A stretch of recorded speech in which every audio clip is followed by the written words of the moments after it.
오늘 주시는 말씀 사무엘하 24장 1절에서 25절 말씀을 통해서 다윗을 격동시키사라는 제목으로 주님 주시는 은혜를 함께 나누도록 하겠습니다. 이제 사무엘하 마지막 장 24장을 함께 살펴볼 텐데요. 어떻게 보면은 사무엘하 이제 24장의 마지막은 다윗의 왕으로서 하나님의 사람 다윗이 어떠한 삶을 살았는지 또 어떠한 신앙을 했는지에 대해서 이제 마지막에 그 모습, 마지막을 그리고 있다라고 할 수 있습니다. 자, 그렇게 말하면 사실상 이 전개로 봤을 때 사무엘하는 23장에서 끝나는 게 자연스럽습니다. 왜 그러느냐? 23장의 1절 말씀이 이렇게 시작합니다. 이는 다윗의 마지막 말이라. 그러니까 23장이 다윗의 유언이거든요. 그럼 이제 거기서 끝나는 게 마지막 어떤 글을 매듭을 한다고 그랬었을 때 자연스럽겠죠. 멋있게 다윗이 이제 이런 삶을 살았음에도 불구하고 마지막 하나님을 찾으며 또 자기의 사람들의 이름을 부르며 그렇게 마지막을 매듭 짓는 게 아름다워 보입니다. 자, 그런데 오늘 사무엘하의 말씀은 다윗의 마지막을 그 마지막 유언, 다윗의 마지막 하나님을 찾고 또 찬양하고 또 자기 장군들과 장수들의 이름을 부르면서 자기의 어떤 삶을 회고하는 것으로 끝내지 않고 24장으로 마무리를 하고 있습니다. 그런데 여러분 24장의 얘기가 뭐냐? 그렇게 아름답지 않습니다. 오히려 의아하기까지 합니다. 도대체 왜 이랬을까? 왜 이러는 걸까? 라고 하는 심경이 그런 마음이 그런 생각이 듭니다. 오늘 1절 말씀 함께 읽겠습니다. 시작. 여호와께서 다시 이스라엘을 향하여 진노하사 그들을 치시려고 다윗을 격동시키사 가서 이스라엘과 유다의 인구를 조사하라 하신지라. 그러니까 이 말씀의 내용이 이제 배경이 뭐냐면 요압이 말년에 인구조사를 합니다. 물론 인구조사 할 수 있습니다. 왕이니까. 그러니까 이제 그 나라의 힘이 얼마나 되는지가 이제 인구수에 있잖아요. 이걸 조사할 수는 있어요. 그런데 오늘 요압이 반대합니다. 그거 왕께서 지금 그거 하실 때가 아닙니다. 하나님께서 우리에게 더한 것들을 더 하실 수도 있는데 굳이 왜 이걸 지금 하시려니 하고 반대를 해요. 그러니까 요압은 굉장히 그 영민한 사람이거든요. 그래서 왕의 의도를 알아요. 왕이 지금 이걸 왜 하려고 하는지 압니다. 왕의 의도는 뭐냐면 말년에 다윗이 지금 자기가 얼마나 큰 나라, 부강한 나라를 이루었는지를 확인하고 자랑하려고 하는, 그러니까 지금 자기의 그 공로가 얼마인지를 지금 확인해 보려고 하는 그런 의도에서 지금 이 인구 수를 조사하려고 한다는 걸 요압이 안 겁니다.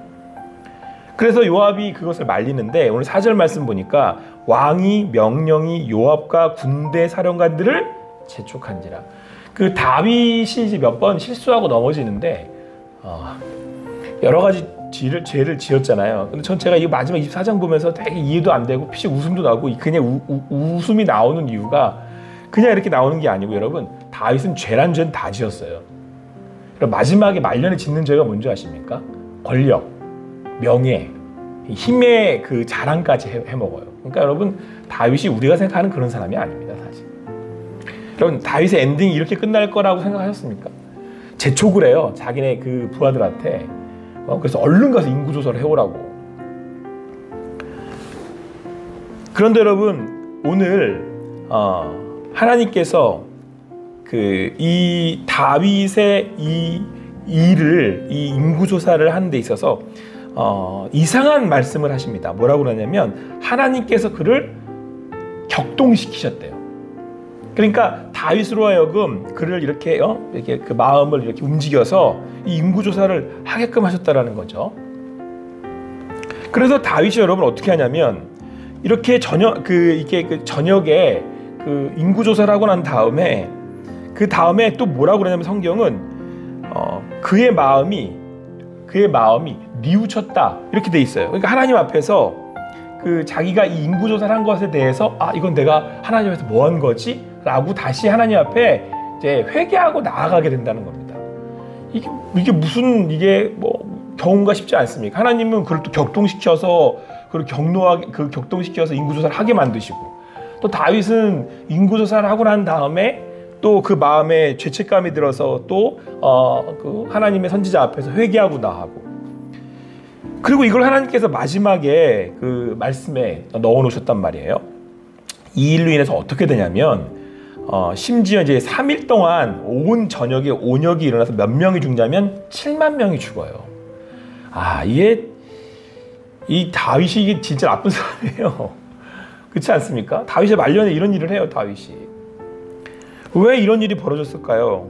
여러분, 여기서 제가 이 말씀을 읽으면서 딱 하나 와닿았던 건 뭐냐면, 인간은 다 뭐예요? 다 죄인이에요. 여러분, 우리는 생각하기를 뭐 좀 더 나은 사람, 좀 더 괜찮은 사람, 뭐 이렇게 생각할 수 있는데요. 아닙니다. 여러분, 혹 여러분들이 내가 하나님 앞에 하나님을 찾고 구하고 또 신앙이 있고 믿음이 있다고 하셔서 내가 넘어지지 않을 거라고 여러분 결코 생각하시면 안 돼요. 오늘 다윗 어떤 사람이에요? 여러분, 성경에서 다윗 어떤 사람이에요? 아예 하나님 마음에 합한 사람이래잖아요. 다윗 좋아하는 사람이 오죽 많으면 이름을 따서 데이비드라는 이름을 따겠어요. 미국 사람들. 데이비드 이름이 다윗이거든요. 다윗 좋아하는 사람들이 얼마나 많아요. 매력적이라고. 다윗은 성경에서 말하는 또 정말 말할 필요도 없이 그냥 하나님의 사람, 능력의 사람, 하나님이 세워놓은 아니 오직하면 여러분, 아직까지도 지금 이스라엘이 기다리고 있는 메시아는 어떤 사람, 뭐 같은 사람이에요? 다윗 같은 사람이에요. 그리고 성경에서 말하는 예수님을 왕으로 예표를 할 때 대표적인 인물, 이후에 열왕기서에 나오는 모든 왕들의 기준이 되는 왕이 누구냐면 다윗이에요. 다윗과 같지 않았더라요, 다.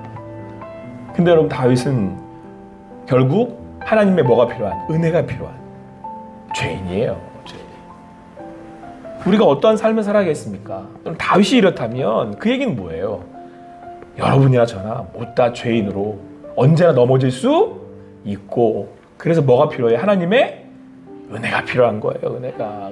그래서 오늘 여러분 다윗이 마지막에 뭐라고 말씀하고 있냐면, 다윗이 하나님 앞에 제사를 지내요. 제사 드릴 준비해라. 내가 지금 죄 지었다. 그리고는 하나님 앞에 이제 화목제를 드립니다. 그래서 오늘 성경 뭐라고 말씀하고 있냐면, 번제와 화목제를 드렸더니 이에 여호와께서 그 땅을 위한 기도를 들으시며 이스라엘에게 내리는 재앙이 그쳤더라. 여러분과 저는 죄로 인하여 심판받아 죄다 재앙받아 싸그리다 전멸할 죄인이에요.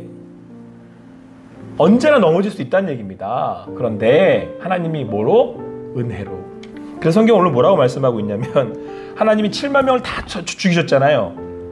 그리고 난 다음에 하나님이 후회하셨다고 말씀하고 있어요. 그들을 치신 것을 대해서 후회하셨다고. 그러니까 여러분, 우리가 제가 여러분 더 자세하게 설명은 안 드립니다만은, 하나님이 다윗을 격동시켜 놓고서는 그래서 그 백성들을 다 벌하셨어요. 7만 명을 이거 뭐냐면, 이 이스라엘 백성들이 죄를 지어서 하나님은 다윗을 격동시키셨다는 표현을 쓰시는 거거든요. 근데 다윗을 포함해서 누구나 다 넘어질 수 있는 죄인이고 우리가 겸비해야 되는 이유이고, 그런데 하나님이 그들을 불쌍히 여기셨다는 거예요. 불쌍히. 죄로 인해 다 죽어야 되는데 다윗마저 그렇게 다 죄로 인하여서 넘어지고 또 넘어지고 마지막까지 넘어지고, 이게 여러분과 저의 모습인데 하나님이 여러분과 저를 불쌍히 여기셨다. 긍휼히 여기셨다. 그래서 오늘 그 다윗과 이스라엘 백성들에게 뭐가 필요했어요? 번제와 화목제가 필요했던 거예요. 예수 그리스도께서 십자가에서 죽으시고 오롯이 자기를 드리시고 하나님과 우리 사이에 있는 죄를 없애기 위해서 화목제물 되어주셔야 그제서야 죄의 재앙이 그쳤더라. 우리는 은혜가 필요한 사람들입니다. 은혜로 사는 사람들입니다. 그래서 오늘 성경은 마지막에 경고하고 또 권면하고 우리에게 말씀하고 있습니다. 마지막 때까지 주님 앞에 서 있으라. 다윗일 때는 다윗일 수 있는 것은 주님 앞에 있을 때, 왕이 아니라 나 이만하면 됐지, 내가 이제 이만한 것들을 가졌으니까 나는 이제는 내가 정말 왕이지, 내가 여기까지 이렇게 살아왔지, 그게 아니라 어제의 내가 아니라 어제 내가 어쨌든 오늘 내가 하나님 앞에 겸비하여 나의 삶을 돌이킬 수 있고 다시금 주님을 구할 수 있는 그 자리가 여러분과 저의 자리여야 한다는 겁니다. 여러분의 인생의 마지막까지 그 하나님 앞에 있기를 간절히 소망합니다. 오늘 주님 앞에 내가 어떠한 삶을 살았는지, 아니 어떠한 삶을 살고 있는지, 오늘 주님 앞에 여러분들을 비추어 보실 수 있는 마지막 때까지, 마지막 순간까지, 그래서 그 마지막 순간에도 하나님이 나와 함께 하셨음을 고백할 수 있는 여러분과 제가 되기를 간절히 소망합니다. 여러분, 그래서 오늘 다윗이 그 백성을 치는 천사들을 보고 하나님께 이렇게 기도를 합니다. 나는 범죄하였고 악을 행하였거니와 이 양 무리는 무엇을 행하였나이까? 청하건대 주의 손으로 나와 내 아버지 집을 치소서 하니라. 여러분, 우리는 죄를 짓고 안 짓고의 유무가 굉장히 중요하다고 생각하시죠? 아니에요, 여러분. 우리는 언제든 죄 지을 수 있습니다. 넘어질 수 있습니다. 그래서 여러분과 저는 하나님 앞에 은혜로 살았고 은혜가 필요한 사람들입니다. 그래서 우리는 뭐라고 이따가도 고백하냐면 뭐에 들지 말게 하옵시며 시험에 들게 하지 마옵시며 라고 기도합니다. 그런데 우리가 해야 할 일은 죄는 언제든 지을 수 있다라고 하는 경각심, 그래서 우리가 두렵고 떨림으로 주 앞에 서서 마지막 때까지 살아가야 하고, 우리가 죄를 짓든 죄를 짓지 않든 우리는 항상 나를 어디 앞에, 하나님을 내 앞에 모시고 주님 앞에 있어야 한다는 거예요. 이게 여러분과 저의 신앙의 자세. 우리가 좀 어려운 말로 코람데오, 주님 앞에 있습니다. 제가 주님 앞에 있습니다. 늘 주님 앞에 영과 진리로 예배할 수 있는 여러분과 제가 되기를 간절히 소망합니다. 그런데 여러분, 여기에 또한 소망이 있고 여기에 또한 우리의 담대함이 있습니다. 왜 그렇습니까? 오늘 비록 치셨잖아요. 이스라엘 백성들을 7만 명을 다 싸그리 전멸시키고 다윗을 벌하셨잖아요. 다윗이 고통 중에 있다고 고백하잖아요. 그런데 오늘 다윗은 또 누구 앞에 나아가요?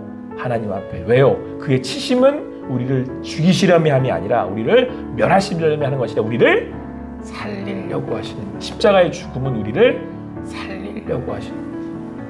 아무쪼록 오늘도 이 아침에 이 마지막 다윗의 삶을 통해 인도하시고 우리에게 보이시는 하나님의 음성을 들으실 수 있는 여러분과 제가 되기를 간절히 소망합니다.